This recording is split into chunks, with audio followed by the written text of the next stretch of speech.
저는 서울에서 내년에 대학에 들어가는 딸과 같이 살고 있는 42세 여성입니다. 오늘 작심하고 글을 올리는 이유는 세상에서 가장 악독하고 파렴치하며 인간 말종 같은 두 남자에 대한 이야기를 여러분들에게 들려드리기 위해서예요. 그중 한 명은 제 전남편입니다.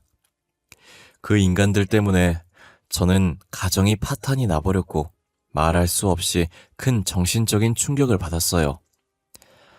3년이나 지났지만 지금 돌이켜 생각해봐도 어떻게 인간이 그런 끔찍한 짓을 저지를 생각을 할 수 있는지 무서워서 온몸에 소름이 끼칠 지경입니다.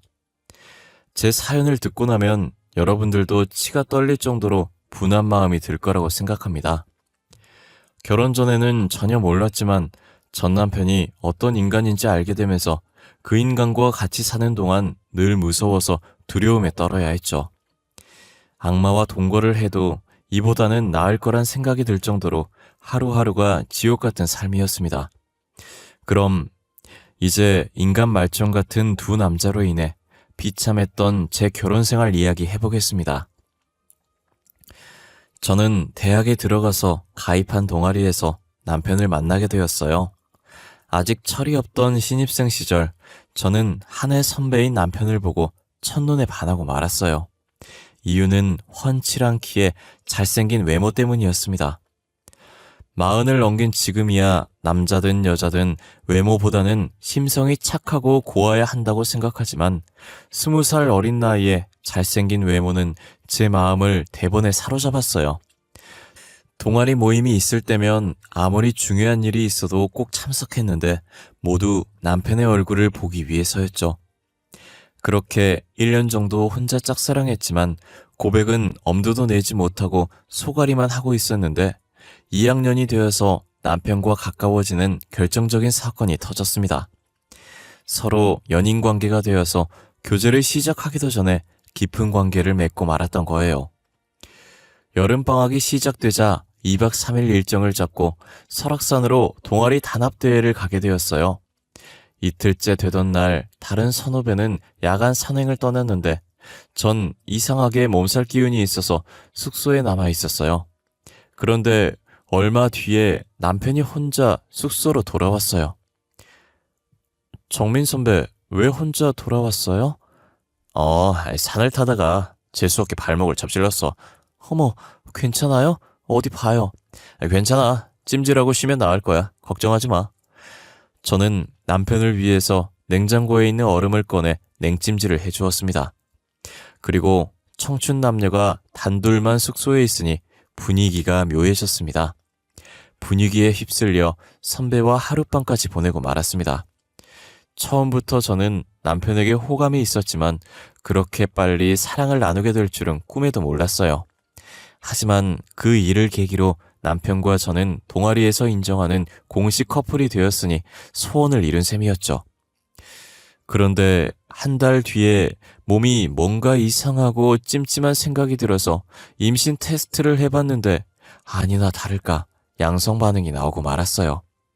저는 눈앞이 캄캄해지고 날벼락을 맞은 심정으로 이제 어쩌면 좋냐고 남편에게 울면서 말했는데 남편은 아주 태연한 표정이었어요.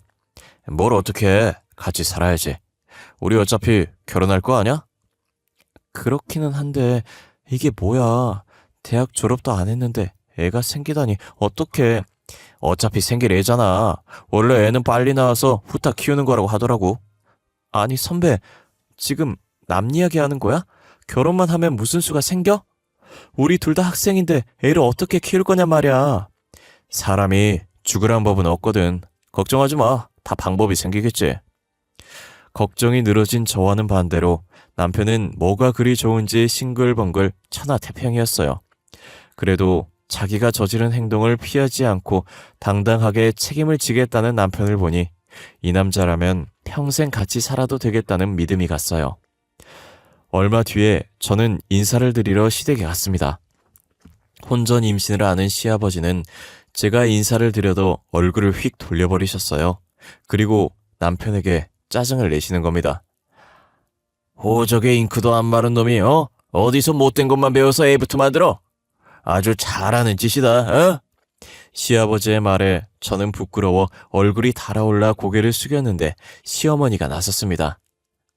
이게 전부 당신 닮아서 그런 거라고요. 꿈 많은 처녀였던 나를 임신시켜서 인생을 완전히 망친 사람이 누군데 그래요? 아이, 그때하고 지금하고 세상이 같아? 옛날에야 손이 귀하니까 애부터 만들었지만 요즘 덮어놓고 임신부터 하는 사람이 누가 있어? 시끄러워요. 아무튼 다른 사람은 몰라도 당신은 세기 임신을 따질 처지가 아니에요. 알았어요? 아이, 나 원참... 시어머니가 확실하게 못을 박자 시아버지도 무안해서 헛기침을 하시더니 입을 다물고 말았어요. 시어머니도 혼전 임신으로 남편을 가졌던 거예요. 내가 정민이 놈만 안 생겼어도 저런 날건달 같은 인간하고 살맛대고 사는 끔찍한 일은 없었을 텐데. 아휴, 내 팔자야. 시어머니는 그 아버지의 그 아들이라는 말처럼 남편도 대를 물려 결혼 전에 애부터 만들었다고 하시면서 제 손을 잡고 따뜻하게 웃으셨어요. 애야, 아무 걱정하지 마라. 철없는 불장난이지만 이왕 벌어진 일 애 낳고 잘 살도록 해라. 내가 도와줄 테니 대학 공부도 포기할 생각하지 말고 계속 하거라. 알았지? 네, 어머님, 감사합니다. 정민이 놈이 아직 철이 없고 망나니 같아서 걱정이다만 힘든 일 생기면 뭐든지 나하고 의논해서 해결하도록 해라. 시어머니의 말을 들으니 앞날이 걱정되어서 무거웠던 마음이 조금은 가벼워지고 자신이 생겼습니다. 양가 부모님들은 제 배가 눈에 띄게 불러오기 전에 식을 올려야 한다고 생각하셔서 서둘러 결혼식을 올렸고 저는 대학도 졸업하기 전에 딸을 낳고 유부녀가 되었어요. 막상 결혼을 하고 시댁에서 얻어준 아파트에 전세로 들어가서 신혼을 시작했지만 둘 다 학생 신분이라 생활비 마련이 걱정되었죠. 하지만 시어머니가 저희들의 스폰서를 자처하고 나섰습니다. 아가, 너하고 정민이 대학 졸업할 때까지는 내가 생활비 보태줄 테니까 걱정하지 말고 넌 공부를 계속하면 된단다. 시어머니는 제게 매달 생활비를 주시면서 대학 공부를 계속하라고 격려해 주셨고 아직 젖먹이인 딸을 낮 시간 동안 맡아서 돌봐줄 것도 직접 알아봐 주셨어요. 시어머니의 깊은 배려와 자상함에 전 마음이 울컥해져서 감격의 눈물을 흘렸습니다. 어머님, 정말이지 너무 감사드려요. 졸업하면 취직해서 지금까지 받은 은혜 전부 갚아드릴게요. 아유, 그래. 난 너를 며느리라고 생각해 본 적이 한 번도 없다. 내 딸 자식으로 생각하고 있어. 그러니 부담 가지지 말고 내 도움이 필요하면 언제든지 말하거라. 생활비를 시댁에 의존하고 있으니 시어머니와 자주 만나게 되었죠. 저를 만날 때마다 시어머니는 신세한탄처럼 어떻게 시아버지와 결혼을 하게 되었는지 귀에 못이 박히도록 들려주었어요. 아휴, 무슨 놈의 팔자가 이렇게도 사나운지. 내가 저런 백수건들 같은 인간을 만나서 살부치게 살게 될 거라고는 상상조차 해본 적이 없었는데. 아휴, 내 팔자야. 시아버지는 젊은 시절부터 일은 하지 않고 거의 백수로 지내면서 술과 여자로 방탕한 생활을 해왔다고 해요. 둘은 어려서부터 같은 동네에서 살아서 친하게 지내는 오빠와 여동생 사이였고 중고등학교를 다닐 때는 불량한 애들이 시어머니를 괴롭히고 돈을 빼앗거나 하면 어김없이 시아버지가 나서서 그 애들을 혼내줬다고 하네요. 시아버지는 당시 학교에서 1등 그룹에 속해 있었다고 해요. 공부는 거의 전교 꼴찌 수준이었지만 싸움 실력은 전교에서 10손가락 안에 들 정도였다고 하더라고요. 그런 시아버지가 든든하고 믿음직스러워서 친오빠처럼 의지하면서 지냈지만 시어머니의 집안에서는 당연히 학교에서 말썽만 피우고 다니는 시아버지와 가까이 지내는 걸 탐탁지 않게 생각하셨죠. 주연아, 저런 알건달 같은 놈하고는 상종을 하지 마라. 될성 싶은 나무는 떡잎부터 한다고. 지금도 공부는 안중에도 없고 늘 사고만 치고 다니는데 분명히 건달로 지낼 거야. 엄마, 종철이 오빠를 너무 싫어하지 마. 알고 보면 착하고 순진해. 뭐야? 주연이 너 설마 그놈 좋아하는 거야? 그냥 좋아하는 동네 오빠일 뿐이야. 너 혹시라도 이상한 생각하면 절대로 안 된다. 걱정하지 마. 나도 종철 오빠랑 결혼할 생각은 조금도 없으니까. 엄마의 걱정에 시어머니는 결혼할 것도 아닌데 친하게 지내면 어떠냐고 하면서 대수롭지 않게 여겼다고 해요. 고등학교를 졸업한 시어머니는 대학을 가지 않고 장사를 시작하셨다고 합니다. 여자가 대학은 나오면 뭐하니? 그저 빨리 사회생활하면서 돈이나 모으다가 좋은 남자 만나서 시집이나 가는 게 최고야. 시어머니는 옷가게를 운영하던 엄마의 권유로 옷가게에서 일을 거들면서 장사를 배우기 시작했어요. 그리고 몇 년 뒤에는 시어머니가 완전히 맡아서 운영하면서 옷가게 규모는 더 커졌다고 해요. 그때부터 시아버지는 옷가게에 자주 드나들기 시작했고 시아버지의 끈질긴 유혹과 구애를 못 이겨서 어쩌다 술을 마시고 몇 번씩 밤을 같이 보냈대요. 그러다 그만 임신을 하게 되었다고 하더군요. 애까지 생겼으니 이제 넌 내 여자야. 다른 생각하지 말고 빨리 결혼해서 같이 살자. 뱃속에 든 내 자식과 마누라는 끝까지 책임질 거야. 시어머니의 부모님에겐 날벼락 같은 일이었죠. 설마 했던 일이 현실이 되자 기가 막혔지만 애까지 생겼고 온 동네에 소문이 파다하게 퍼진 마당에 둘의 결혼을 반대할 수 없어서 울며 겨자 먹기로 허락하고 말았던 겁니다. 어쩌면 처음부터 시아버지는 시어머니가 임신을 하기를 바랬는지도 모르는 일이란 생각이 들어요. 그걸 빌미로 시어머니와 결혼을 할 생각이었을 테니까요.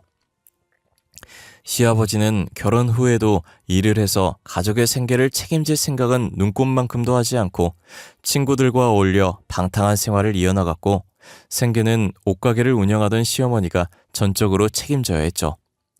다행히 장사가 잘 되어서 시어머니 혼자 벌어도 먹고 사는데 큰 지장은 없었다고 해요.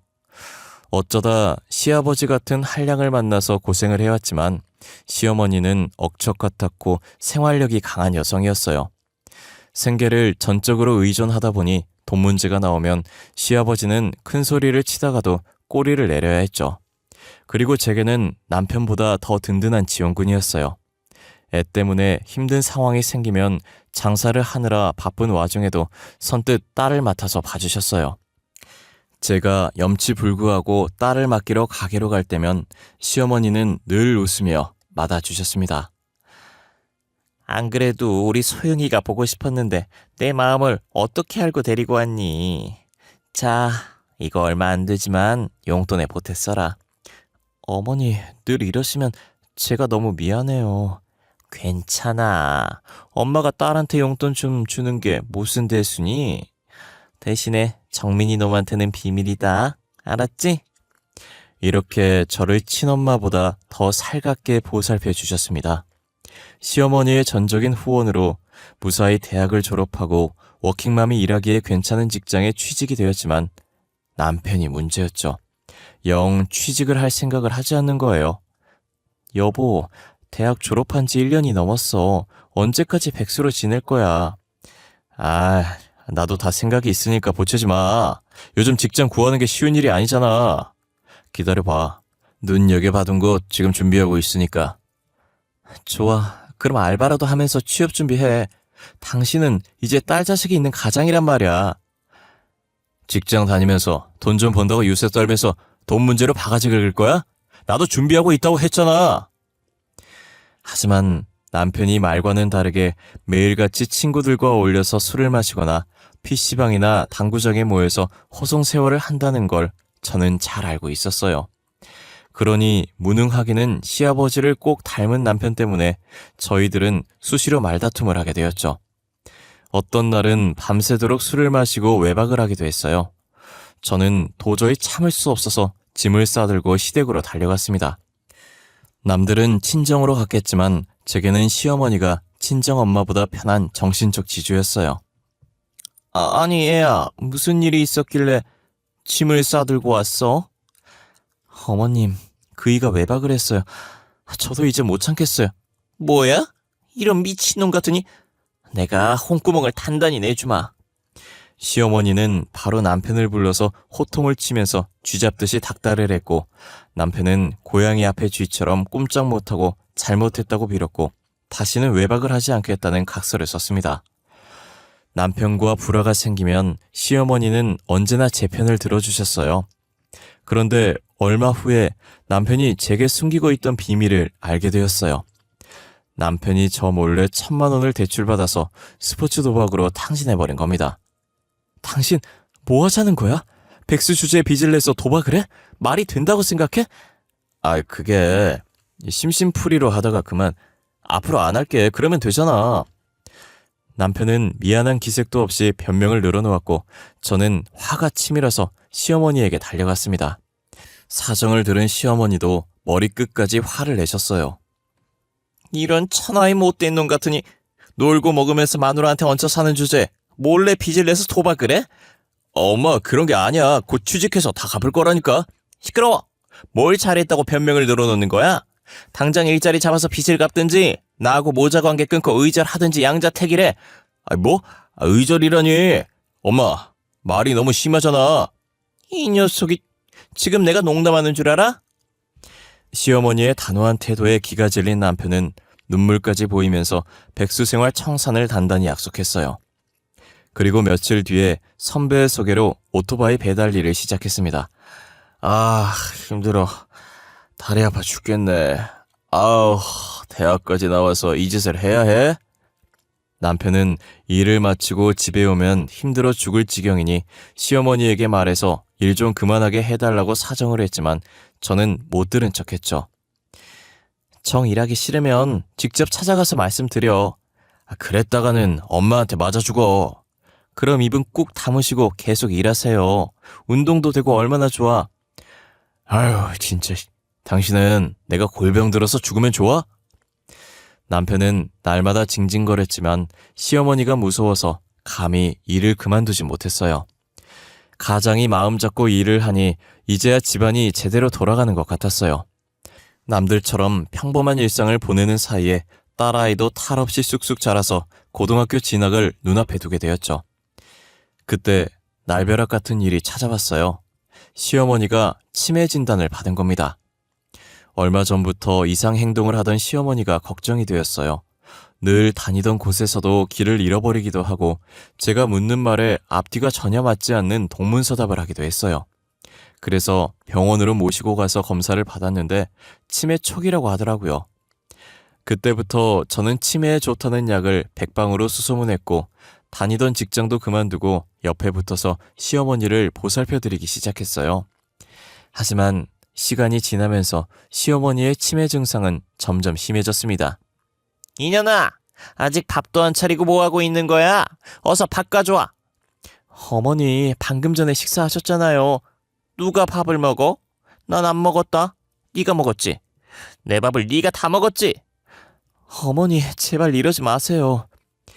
치매가 심해지자 시어머니는 식탐이 많아졌고 성격이 완전히 변하셨어요. 그렇게 저를 다정하게 여기면서 딸처럼 대해주시던 모습은 온데간데 없이 사라지고 저만 보면 험한 욕을 하고 거친 태도로 투정을 부렸습니다. 마치 변덕이 죽 긁듯 하는 3~4살 어린애를 대하는 것 같았어요. 하지만 모든 게 치매 때문이었기에 저는 꾹 참고 정성을 다해서 보살펴드렸습니다. 그런데 그때부터 시아버지의 수상한 행동이 시작되었어요. 시어머니가 치매로 정신이 오락가락하자 시아버지는 눈치를 보지 않고 아예 대놓고 젊은 여자와 어울려 바람을 피우고 다니시는 겁니다. 시아버지는 제가 보는 앞에서도 거리낌 없이 내연녀와 전화통화를 하면서 사랑한다느니 보고 싶어 미치겠다는 어이가 없는 말을 했어요. 아버님, 지금 뭐 하시는 거예요? 어머님이 치매라는데 걱정을 하기는커녕 다른 여자를 만나는 게 말이 되냐고요. 너야말로 시애비한테 뭐하는 짓이야? 난 아직 팔팔한데 노망난 마누라 똥수발이나 들어야 직성이 풀리겠냐? 정신 나간 마누라 때문에 내 인생까지 망칠 생각은 절대 없다. 시어머니는 죽든 살든 자기는 마음대로 즐기면서 살겠다는 시아버지의 어처구니 없는 말과 행동에 저는 기가 막혀서 넋이 나갈 지경이었죠. 더구나 남편은 모든 걸 알고 있었지만 그게 무슨 대수냐는 반응을 보였어요. 남자 말이야. 나이가 들어도 여자가 필요한 법이야. 엄마한테는 안 될 일이지만 아버지도 인생이 있는 거잖아? 뭐 엄마 수발은 당신이 알아서 해야 하는 거고. 남편은 은근슬쩍 시어머니를 돌보는 일은 제 몫으로 만들어 버렸어요. 사실 남편은 시어머니가 치매 진단을 받고 성격이 달라진 후로 시댁에는 발길을 끊어버렸어요. 엄마가 아프다는데 아들이란 인간이 어쩌면 저렇게 태어나고 무심한지 혀를 내두를 지경이었어요. 그것 때문에 여러 차례 남편과 다투고 싸웠지만 남편은 귀를 딱 막고 제 말을 듣지 않았습니다. 시아버지와 남편은 시어머니를 제게 떠넘기고 외면해버렸죠. 저는 그동안 시어머니에게 받았던 고마움과 사랑을 되갚을 기회라고 생각해서 힘들고 어려워도 웃으려고 애를 쓰면서 시어머니를 돌봐드렸습니다. 시어머니의 치매기는 예측이 불가능한 주식시장처럼 오락가락했습니다. 어떤 날은 예전의 모습 그대로 정신이 또렷했다가 또 어떤 날은 오물이 묻은 기저귀를 제게 던지면서 욕을 하기도 하셨어요. 그럴 때는 정말이지 참담한 심정이었지만 눈물을 꾹 참으며 뒤처리를 해야 했어요. 얼마 후에 저는 시아버지의 내연녀와 대면을 하게 되었어요. 세아가, 오늘 4시 애미 상태는 어떠냐? 오늘은 괜찮으세요. 방금 잠이 드셨어요. 그러면 집 앞 카페로 잠깐 나오거라. 내가 기니 할 말이 있다. 카페로 나가보니 제 또래로 보이는 젊은 여자가 시아버지의 옆에 딱 붙어서 다정하게 팔짱을 끼고 앉아 있었어요. 서로 인사해. 앞으로 자주 볼 사이니까. 반가워요. 치매에 걸리면 친자식도 내다버린다는데 고생이 많겠어요. 그녀는 시아버지의 내연녀였고 저하고는 겨우 3살 차이밖에 나지 않았어요. 시아버지는 딸보다 어린 내연녀와 딱 붙어서는 뭐가 그리 좋은지 입이 귀에 걸려서 연신 웃고 있었습니다. 그런 꼴을 보니 저는 기분이 상해서 빨리 자리에서 일어나고 싶은 생각밖에 나지 않았어요. 무슨 일로 보자고 하셨어요? 그게 말이다. 아무리 생각해봐도 네 시애미를 요양원에 맡기는 게 좋을 것 같구나. 겉으로는 제가 너무 힘드니까 시설이 괜찮은 곳에서 치료를 받게 하자는 것이었죠. 하지만 속셈은 다른 데 있다는 걸 저는 잘 알고 있었어요. 걸리적거리는 시어머니는 요양원에 가둬버리고 내연녀를 아예 집안에 끌어들여서 살림을 차리겠다는 속셈이었죠. 저는 절대 그런 짓은 할 수 없다고 맞섰습니다. 아버님, 조강지쳐 버리고 잘된 사람 하나 없어요. 아내는 치매에 걸려있는데 딸 같은 여자와 바람이나 피우고 부끄럽지도 않으세요? 다시는 그런 말 하지 마세요. 제 말을 들은 내연녀는 얼굴이 벌겋게 달아올라서 저를 잡아먹을 듯이 노려봤고 시아버지는 불같이 화를 내면서 욕을 해댔어요. 아이고 그래, 너 참 잘났다. 평생 시애미 귀적이나 쥐면서 살아라. 그러거나 말거나 시어머니를 그런 험악한 곳에 가둘 순 없었어요. 예상대로 제가 알아보니 시아버지가 말한 요양원은 무허가 시설 요양원이었고 병원이 아니라 거의 치매 환자들을 죽을 때까지 가둬두는 감옥이었어요. 그 일을 계기로 시아버지와 관계가 급격하게 틀어지게 되었죠. 그리고 얼마 후에 시아버지와 남편이 꾸미고 있는 끔찍한 음모를 알게 되었어요. 인간의 탈을 쓰고 어떻게 그런 짓을 할 수가 있는지 지금 돌이켜봐도 소름이 끼칩니다. 우연히 남편의 휴대폰에서 시아버지와 주고받은 문자를 보고 저는 경악해서 소리를 지를 뻔했습니다. 평소에 조심성이라고는 없었던 남편은 휴대폰 비밀번호 같은 건 걸어두지 않았거든요. 시아버지와 남편은 시어머니가 가지고 있는 상당한 재산을 전부 가로챌 궁리를 하고 있었어요. 의사를 구워 삶아서 중증 치매 진단서를 받아서 금치산자 판결을 받아낼 생각이었어요. 시어머니가 어느 정도 재산을 가지고 있다는 건 알고 있었는데 제 생각보다 상당히 많았습니다. 옷가게가 들어가 있는 건물이 시어머니 소유라는 걸 그들의 문자를 보고 처음 알게 되었어요. 그들의 계획대로라면 시어머니는 처녀 시절부터 지금까지 피땀 흘려서 모은 전 재산을 악마 같은 남편과 아들에게 빼앗기고 남은 생을 요양원에 갇혀 지내야 하는 비참한 처지가 되는 것이었죠. 이제 이 인간들을 그냥 두어서는 안 되겠다는 판단이 들었고 바로 경찰에 신고를 하려다가 생각을 바꿨습니다. 확실한 증거도 없이 경찰에 신고를 했다가 그 인간들이 오리발을 내밀면 그만이었으니까요. 곰곰이 생각을 하다가 저는 호랑이를 잡으려면 호랑이 굴로 들어가야 한다고 마음을 먹었습니다.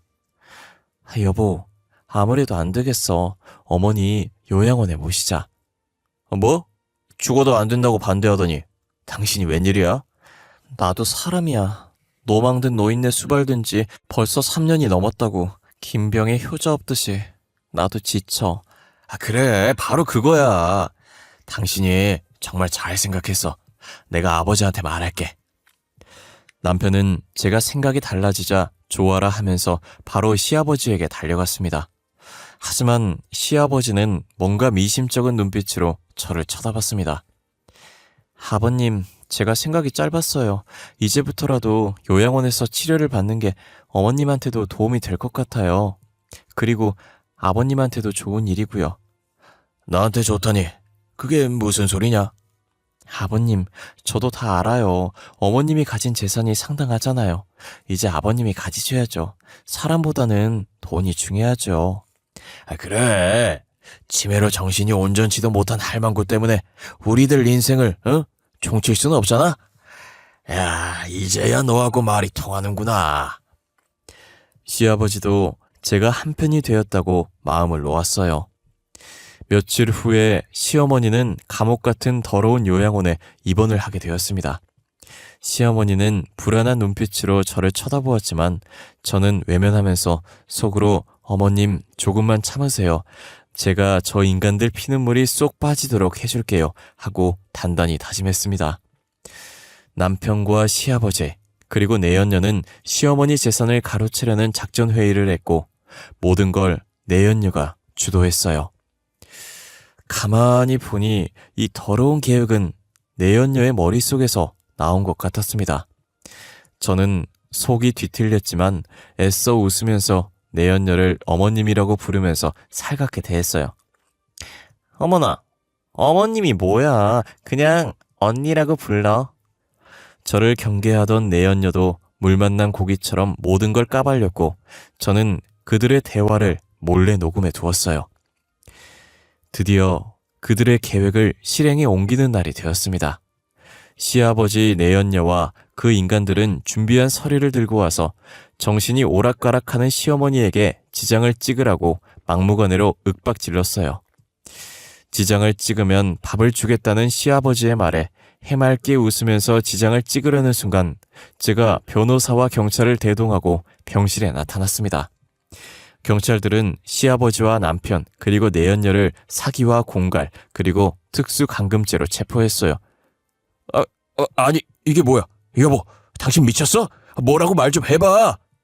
남편은 무슨 말도 안 되는 짓이냐고 발버둥을 치면서 애처로운 눈빛으로 저를 쳐다보았지만 저는 그 인간을 차갑게 노려보면서 이혼 서류 받으면 도장이나 잘 찍어서 보내라고 말해주었어요.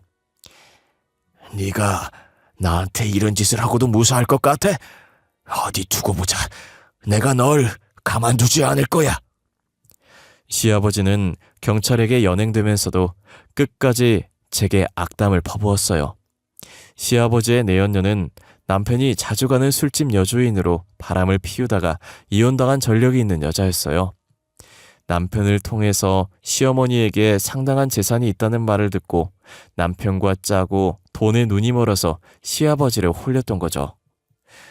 지금 시어머니는 호텔 같은 시설과 전문 의료진이 있는 좋은 요양병원에서 잘 지내고 계십니다. 의료진들이 정성을 다한 덕분에 치매 증상은 많이 호전되셨어요. 다만 한 가지, 시어머니는 저를 딸로 생각하고 계세요. 그건 아무래도 좋다고 생각해요. 전 이미 그녀를 친엄마로 생각하고 있고 끝까지 딸처럼 보살피면서 지낼 작정이니까요. 신문이나 뉴스에서 심심치 않게 보험금을 노리고 남편을 죽이려고 했다든지 돈 문제로 친족끼리 칼부림을 했다는 기사를 볼 때마다 세상이 미쳤다는 생각이 들곤 해요. 아무리 사는 게 어렵고 힘들어도 최소한 인간으로서 지켜야 할 도리는 하고 살아야 한다고 생각합니다. 여러분들도 돈에 눈이 멀어 인간의 도리를 저버리는 일이 없기를 바랍니다. 긴 글 읽어주셔서 감사드리며 오늘도 행복한 꿈 꾸시고 건강하시길 바래요.